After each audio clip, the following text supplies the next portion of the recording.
Talkback with Lance and Daniel from 6 p.m. It's your show, everybody. This is what Talkback is all about. We want to crowdsource your views, your opinions, your suggestions, and maybe some anecdotes about what's really happening in your neighborhood when it comes to home security. Do you need to think twice about your home security? That's the question we're asking today in light of the fact that this just happened in the news last week. 3 people were charged with breaking into a home in Bukit Timah and making away with $684,000 in cash and other items. Yeah, this isn't the first time something like this has happened. We know we've had robbery syndicates operating in Singapore. Last year, a whole bunch of people were caught as well.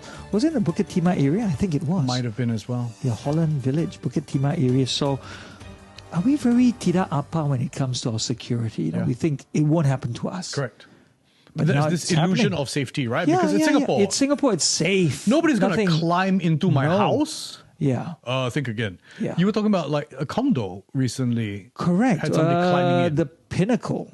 And this guy had something like $50,000 worth, I think, of gold coins and a few other items in a room. He thought it was nice and safe. He was away in Bali for a couple of months. He comes back and he's wondering, how did they have access into his home?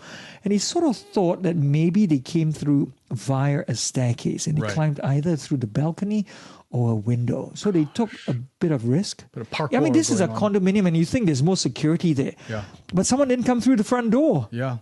Came through the side. Into the balcony. Yeah. And when it comes to like this Semi-D house, for example, this trio incidentally they were foreigners here on a social visit pass. Okay? So it's not like this is some local syndicate that has been staking out and watching this area for a very long time. This trio came and was just in town for a week or two or something like that. So they allegedly broke into this semi-detached house along Dunnan Close at about 9:55 p.m. on May the 9th. Police said they were not ruling out the possibility of other linked cases, but added that there was no evidence of a larger syndicate involved. 3 people doing so much of damage. I guess probably one person with a phone and the other 2 have got earpieces. They go into the house and they can communicate quite easily to say, oh, there's a car coming, so get ready to leave.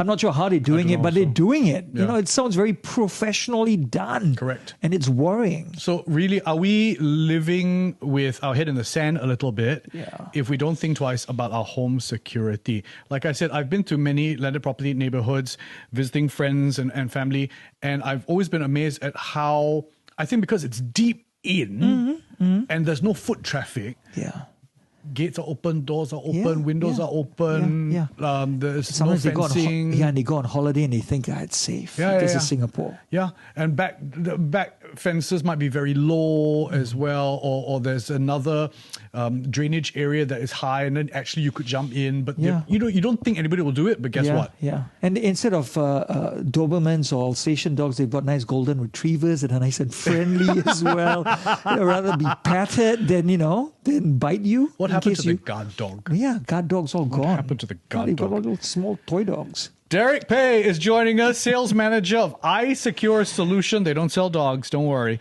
But they sell some pretty, high-tech and high-end home security solutions. Derek, thank you so much for joining us. Hi, Lance and Daniel. Do you think that we're right in saying that we all, like Lance says, we're a bit tidak apa, we just assume, Singapore, very safe, my home will be safe also?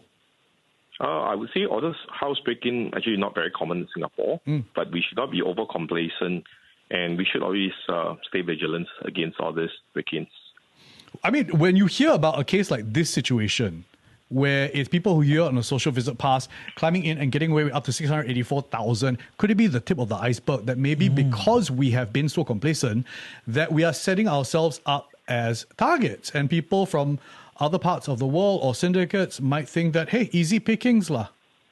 I would say so, because to most foreigners, I think Singaporeans living in landed houses are mainly the rich people. That's why there seems to be some foreign syndicates that is coming to Singapore, especially to commit break-ins, and the targets are usually the people living in landed houses.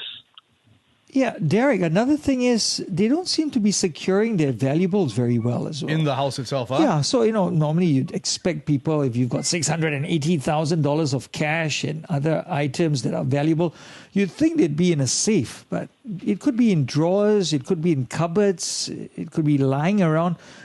We're just making it too easy for people to steal.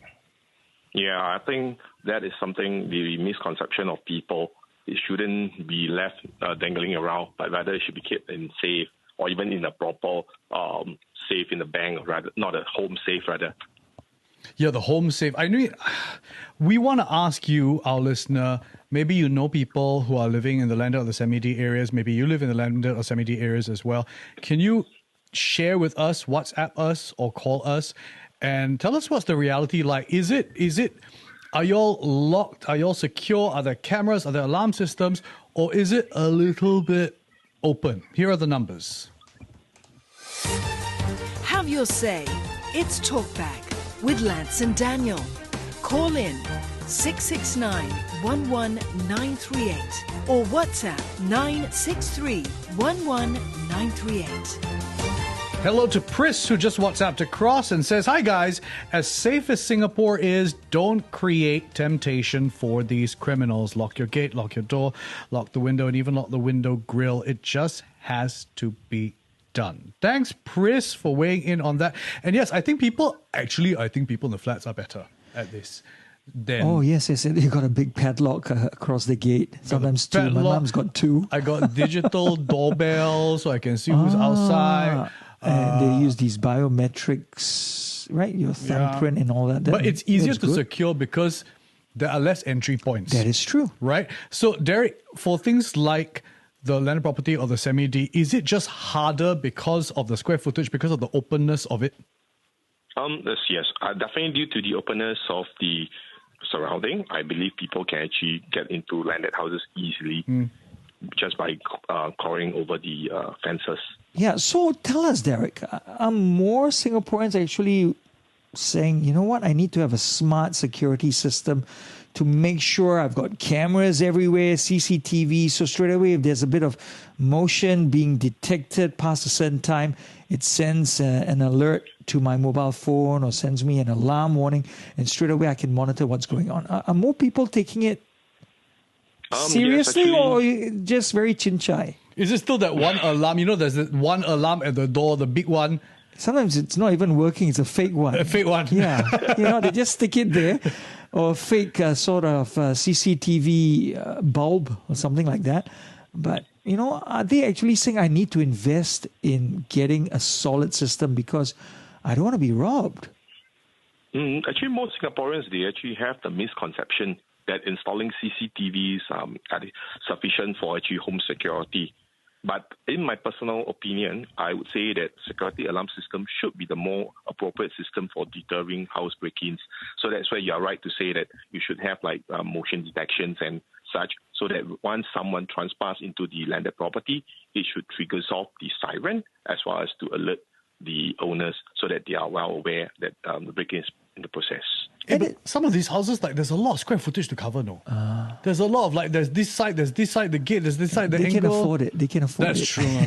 Let's not judge lah. I think they can afford it. If you're staying in a landed property, you should worry about your safety. And if you don't want your stuff stolen, then you've got to do more. Is fencing good enough? I think a lot of people rely on the wall and the fence as the main protection, that kind of thing. Is good fencing and good walls enough, Derek? I think that's really bare minimum. Definitely that is not sufficient to actually protect the house. You definitely need something more to enhance the security of the house.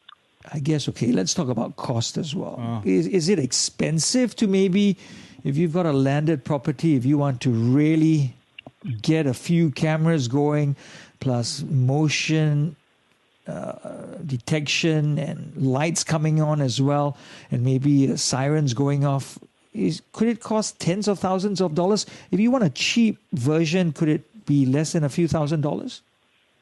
Yes, there's definitely prices can be low or be high. It depends on what you want. But I believe definitely cost is not the main factor or concern for landed houses because, being landed houses owners, I would say most are actually able to afford all this, but some are actually not going to all this. They might be actually worried about the inconvenience of having to actually arm or disarm the security systems, or there could be false alarms caused by all these systems as well. Right. They're So worried that's about their concern children triggering it. They're worried about their dogs triggering it, that kind of thing, is it? Precisely. I think that's mainly their concerns, not so much on the cost factor. Or upsetting the neighbors as well. Oh, You know, yes. in Australia and New Zealand, you all have security systems. You enter the house, well, most people anyway. The TTTT, When we yeah. when we were living there, you just have a 4 or 6 number code. You arm it or disarm it when you leave the house or when you get back home. And that's just the norm. It's the norm. You enter straight away. It goes, and you've got to do it within a certain time frame. If you are a bit careless or you're a bit slow, it just releases the shrill, this loud shrill. The reason we got a system was because I told you, right? Years ago when we were living in New Zealand, our car was stolen from From the driveway. From our driveway, Daniel. That's crazy. So that was insane. And we didn't even know until we woke up in the morning and we saw, the car's not there. But this behavior of arming and disarming, even the children, even the young ones, every family, they know how to do. They do. It's a They normal, do. natural I mean, practice. when they're old enough, then obviously they know what to do. But if they're young, then you're with them, That's a and good you practice. just arm it or disarm it. See, it's a lifestyle behavioral Yeah. practice. Going to our WhatsApps, 96311-938. One of our listeners WhatsApping across. Hello to you. You say, hello, Lance and Daniel. I've had the fortunate experience of staying in HDB, in condo, and in landed. No home security is safe. It can be hacked. Keep your lifestyle profile low. Keep your valuables in a proper safe or in the bank safety deposit. That way you will not be a target. I'm inclined to agree with this Yes. listener quite a bit. Yeah. Sometimes it's just about the laissez-faire attitude of the individual. True. Right? That's a great point you've raised. Thank you so much. Speaking of laissez-faire attitude, one of our other listeners WhatsApping in and saying, if we can leave our valuables unattended at kopitiam, why can't we leave it lying around at home? Complacency sets in because people often say Singapore is so small. Yeah. If you commit a crime, where can you hide? My best protection is 999.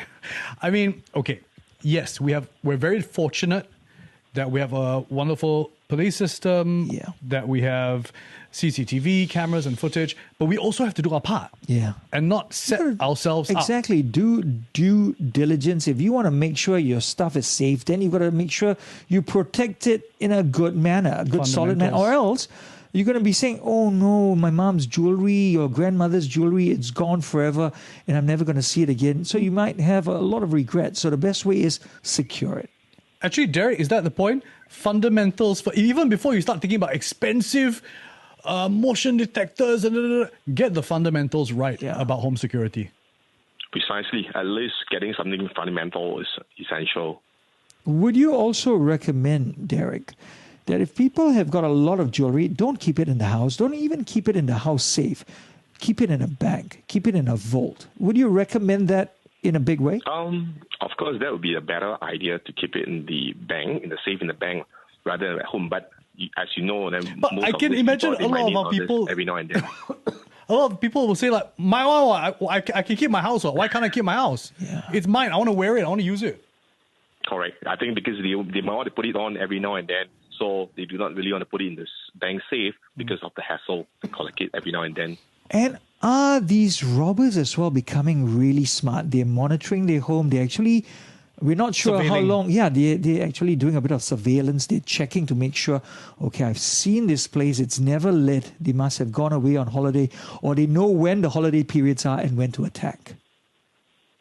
Yeah, but I think because they are more in the syndicate acting rather than a solo burglar. So that's why I think they do actually have their ways of finding out that these places are empty, and that's why they actually hit on all these houses. Hey, Derek, are the traditional locks enough? You know, you've got your proper gate, you've got your proper Definitely door. Not. You need more. Definitely need more than that. What kind of things? Like CCTVs, alarm systems, all these are something to enhance the security of the house. Well, that's just the norm nowadays, Yeah. unfortunately. We're going to go to the phone lines very soon. One of our listeners will be standing by. By the way, if you want to join in, you can WhatsApp us at 96311-938, or you can also call through at 66911-938. again, I think I'm more inclined to say that people living in condos and HDB have been a little bit more proactive in getting a lot of these home security things. I see a lot of like smart motion detectors, cameras, being bought by people who live in apartments because again, they just have one point of entry and exit, so it's a lot easier. You just have to arm that. Do you think that it's a lot like you see a bigger take-up rate, Derek, by people in apartments rather than landed? Actually, yes, because as you mentioned, they have lesser points to take care of, and of course, the cost for them will be slightly lower. But for landed, I was mentioned, I still don't think the cost is a main factor. Assume more of the ease of use. They do not want to go the hassle of all this false alarm and so on.